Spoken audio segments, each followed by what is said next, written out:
Hello YouTube, Boss Monkey here para sa Encuentro Creepy TV. So ito, tingnan naman natin itong video ni Pinoy Mystery Channel. So, ang channel na ito ay parang si Kaalaman yata or sila Arvin Polo TV. So, mga ano to? Mga videos ng mga kaalaman. So, maiba naman tayo. Wag tayo puro horror. So ito, tingnan natin itong kay Pinoy Mystery Channel. So meron siyang subscriber na 1.47 million. Dami sana all. So binabati ko muna yung mga nasa baba. Team Green Minded, Sir RBS, at Misteryoso. So ito, tingnan natin ito. Let's go. Uy, AI. At ang title nga pala ng videong ito ay bakit pati mga eksperto takot sa artificial intelligence? So, alam naman natin na sa panahon ngayon marami ng lumalabas na AI. Kahit nga sa cellphone may AI na, di ba? Sa internet may AI na. Tapos may mga robotics AI na rin tayo nakikita. Marami na rin nag-iimbento ng mga robotics AI. Ang ibig sabihin kasi ng AI is artificial intelligence. So, ito yata yung papalit sa mga tao. So, imbis na yung tao nagtatrabaho, parang ganun eh. Parang pag dumami yata ito, parang ganun eh. Pag dumami ito, imbis na makinarya at tao nang gumagawa sa trabaho, pwede na silang bumili ng AI kesa mag-hire sila ng tao. Di ba? Kung sisikat itong mga AI na ito, mawawalan ng silbi tao. At meron pang mga article na nagsasabi na parang ito na yung papalit sa mga tao. Ewan ko kung totoo yun. Nakalimutan ko lang yung article na yun. Tingnan natin.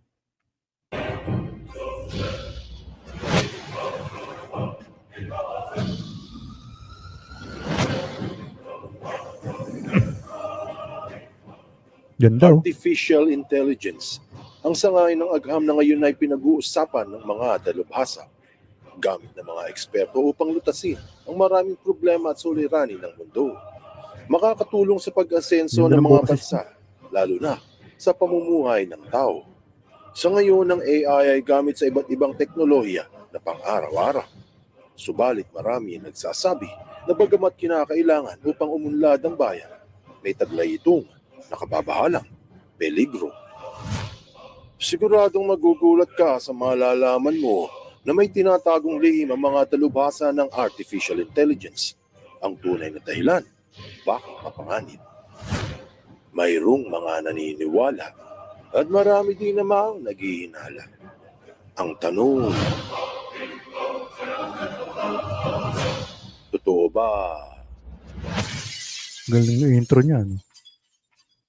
PMC.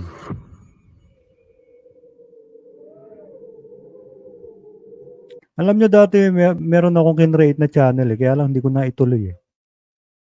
Tagalog Mystery Files naman siya. Pero hindi siya Pinoy Mystery Files. Tagalog Mystery Files. Kaso hindi ko na naituloy. Kasi ang hirap mag-research eh. Ubus oras sa research tapos i-edit mo pa sa video. Naku po, Diyos mio.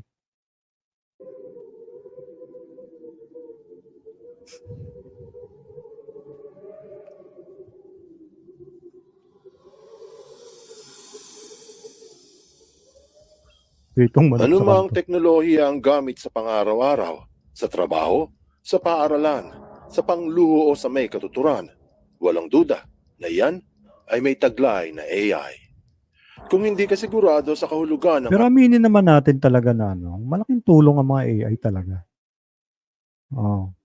Di ba? Katulad ngayon yung yung mga AI sa Google. Imbis na mag-type ka, sasabihin mo na lang. Kahit sa YouTube nga, di ba? Imbis na mag-type ka pindutin mo lang yung mic, sabihin mo lang kung anong gusto mong i-search. malaking tulong naman talaga. Kaya lang, alam ko may mga downside yan. At yun ang alamin natin kung ano yung mga downside. Artificial intelligence.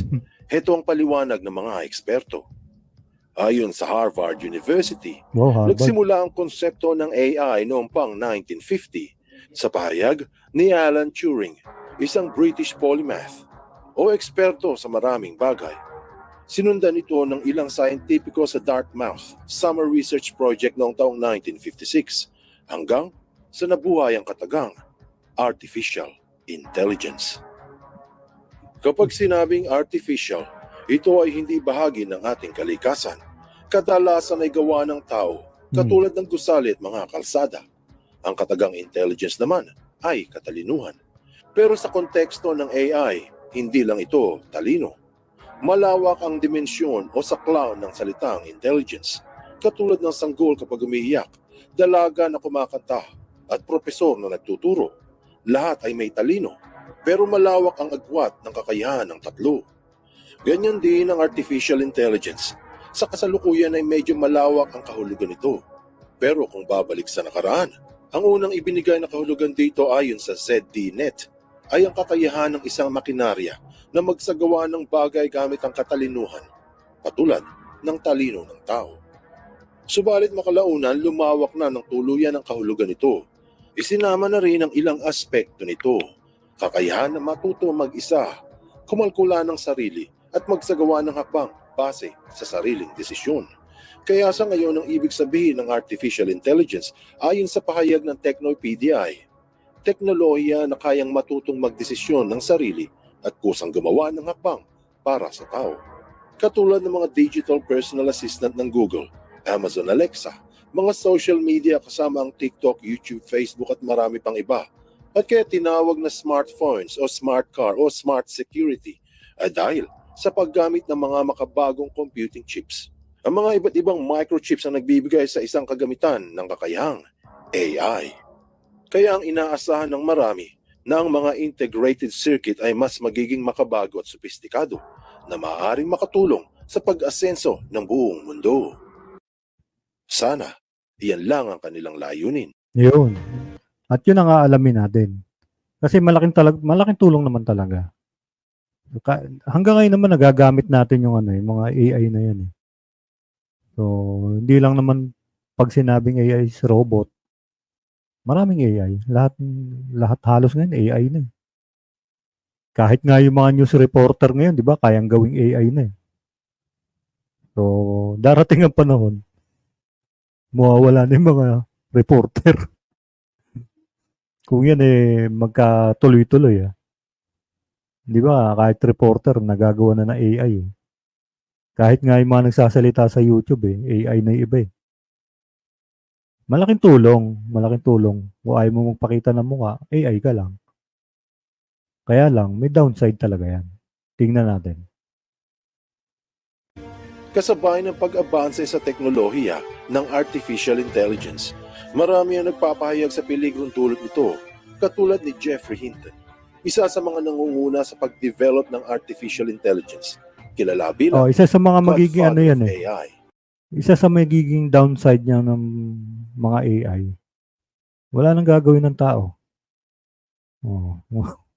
Hanggang sa palitan na tayo ng AI. Tapos, tama si Eunice, darating ang panahon, magiging alipin na rin tayo ng AI. Or baka sila na yung mamuno dito sa mundo natin, mga AI. Kasi mas matalino sila, mas magagaling sila. Tayo, limitado lang ang alam natin. Mga yan, kaprasong chips lang, nandun na lahat. Gaano kagagaling yung gumawa niyan, di ba? Heto ang interview. Which is the risk of superintelligent AI taking over control from people. And because it's much smarter than us, and because it's trained from everything people ever did, it's read every novel there ever was, it's read Machiavelli, it knows a lot about how to manipulate people. There's the worry that it might start manipulating us into giving it more power. Sir Ned, kumusta ka na? Ayon sa dalubhasa, Isa sa kanyang kinatatakot hinggil sa artificial intelligence ay dahil sa ganap na magiging mas matalino ang mga super o hyper talaga? AI kumpara sa atin. At matututo raw itong manipulahin ng tao na dagdagan ng kakayahan ng AI. Anong klaseng kakayahan? Kakayahang ikagigimbal ng buong mundo. Hmm?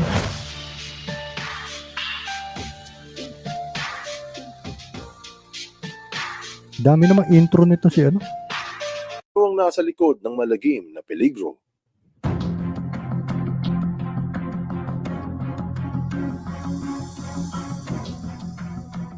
Ang mga level up artificial intelligence o AI on steroids ay mas magiging matalino kumpara sa tao. Mas maraming magiging benepisyo ito, lalo na ngayong marami ang naghihirap. Kaya ang paggamit sa AI ay nakikita na sagot sa mga pagbabago. Sa kabila nito, marami ang nababahala sa kakayahan ng teknolohiya. Hindi naman lahat, yun lang mga tinatawag na super at hyper AI.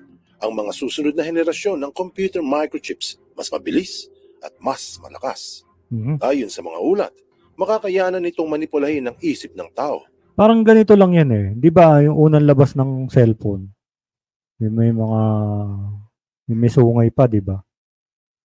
May sungay pa, tapos mga korting sabon pa, yung Alcatel, tapos may mga sungay-sungay pa. Nag-evolve siya. Oo, nag-evolve siya. Lumabas yung mga 3310, 3210, 5110, naging 8210. Nag-evolve uli, naging Vodafone. Nagkaroon na ng kulay. Nag-evolve uli, naging touchscreen na. So, ang ibig ko lang sabihin, maaring sa umpisang gawa ng AI is yung ano lang, konting knowledge lang, konti lang yung capacity niya para makagawa ng mga bagay-bagay na hindi kayang gawin ng tao. Pero habang tumatagal yon, habang nauuso ang AI, upgrade ng upgrade yun, nagle-level up yun. Hanggang sa mas tumalino na sa tao yung AI. At yun ang nakakatakot. Di ba? Tingnan natin. Isang nakatatakot na hinaharap. Pero ayon kay Elon Musk, hindi ang AI mismo ang tunay na panganib. Kung ganon, ano o sino? Heto ang interview. You just don't know who's going to control that. So it's not as though I think that the risk is that the AI would develop a will of its own right off the bat. I think it's more that's the concern is that someone may use it in a way that is bad, and even if they weren't going to use it in a way that's bad, that somebody could take it from them and use it in a way that's bad. That I think is. Ayon sa pahayag, hindi talaga AI kaagad ang peligro ngayon. Kung hindi, ang taong nagmamaniubra sa likod ng teknolohiya. Kaalamang hindi pinag-iingay sa SOCMED. Kaalamang hindi nila nais pagtuunan ng pansin. Ang tunay na peligro sa artificial intelligence ay walang iba kung hindi ang pinakamagaling na predator sa mundo, ang pinakamahusay na mamamatay tao, ang pinakamabagsik na nilalang sa ibabaw ng daigdig. Sino pa kung hindi ang tao? Katulad ng sinabi sa Psychology Today, kung makukuha ng AI ang mga impormasyon ng isang individual, makakagawa ang algorithm nito ng pattern sa pagkatao at maaaring gamitin upang manipulahin ang isip nito. Binanggit rin sa The Conversation na maaari na ngayong matuto ang AI na magmanipula ng tao. Halimbawa, sa AI ng cellphone, nagbibigay ito ng impormasyon kung saan nagpupunta ang isa, kung ano ang binibili, kung nagsusugal, sino ang mga kaanak, mga impormasyon na tila inosente. Inosente sa iyo, pero sa may hawak ng AI, ito ay kayamanan. Dahil alam ng algorithm ang iyong galawan, kilos at iba pa. Kung tuwing linggo ikaw ay nagsisimba, Lunes ay nagbabasketball, kayang manipulahin ang mga advertisement sa iyong SOCMED na bawat araw ng linggo ang ads ay tungkol sa atheismo kung gusto kang ilihis sa iyong paniniwala. Tapos tuwing Lunes, ang ads ay mga bagong sapatos panlaro kung gusto kang pagkakitaan. Totoo na walang masama sa mga advertisement sa ating cellphone, pero mantsakin mo kung ang iyong galaw ay alam ng masasamang tao. Saan ka nagpupunta? Saan ka kumakain? Saan ka nagtatrabaho? Kung meron kang kalaguyo, sino-sino ang iyong mga kaanak sa lugar?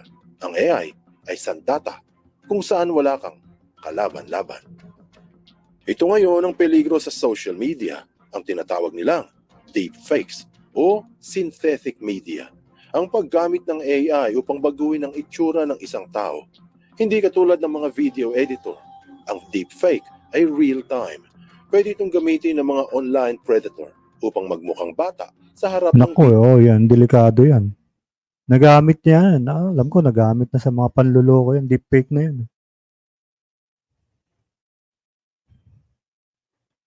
Yan ang mga downside ng mga AI. Teka nga, ba't nawala yung background ko?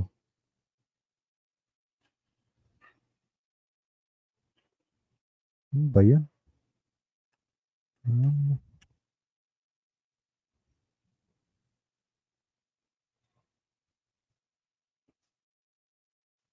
Kainis. video call at kaibiganin o i-groom ang kausap. Pwede rin itong gamitin sa paghihiganti kung papalitan ng mukha ng isang wanted na criminal sa database ng NBI Oh, at galing mo. ipapatong ang iyong mukha. Kaya ayon sa AP News, ipagbabawal na sa TikTok ang deepfakes, lalo na sa mga bata. Ilan lamang ang mga ito sa peligro na dulot ng artificial intelligence kung mapapasa kamay ng mga masasama. Sa kasalukuyan, ito ay tema ngayon ng mga pag-uusap hinggil sa teknolohiya. Maraming nagsasabi na ang problema ay hinahayaan lumaganap nang sa gayoy magkaroon ng mas malalim na kabuluhan ang AI. Kung pag-iisipan, kapag may problema, kailangan ng solusyon. At kung may problema sa artificial intelligence, sino ang may hawak sa solusyon?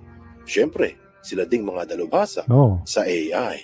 Kumbaga, gumagawa sila ng karamdaman dahil sila lang ang may hawak sa gamot. Anong aral ang mapupulot dito? Bagamat maganda ang nakikitang dulot ng artificial intelligence sa panahon ng social media at digital age, may peligro itong kalakip. Peligro na maaaring magdulot ng masaklap na pangyayari. Peligro na ngayon ay kailangang pagtuunan ng pansin dahil kung hindi mag-iingat ang isa, mapapagtanto ang bangis ng AI sa kamay ng kaaway. yun lang. Buksan mo ang iyong isip at hayaang lumalim pa ng lubusan ng iyong pangunawa sa mga kasaysayang kapupulutan ng maraming aral. Tandaan, katotohanan ng susi sa tunay na kalayaan.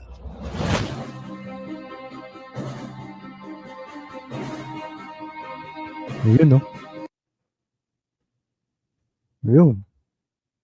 So, malaki talaga natutulong ng mga AI. Lalo sa panahon natin ngayon. Kaya lang, talagang may downside talaga. Baka mamaya yung pinaka-creator niyan ewan ko. Sa panahon kasi ngayon, nasasakop na tayo ng AI Hindi na ako magtataka baga sa mga susunod na panahon Sila na naghahari dito, mga AI. So yun, maraming salamat kay Pinoy Mystery Channel. So, subscribe kayo sa kanya, Pinoy Mystery Channel. Marami kayong matututunan sa kanya, mga informative channel yan. So hanggang doon na lang, maraming salamat. Bye-bye.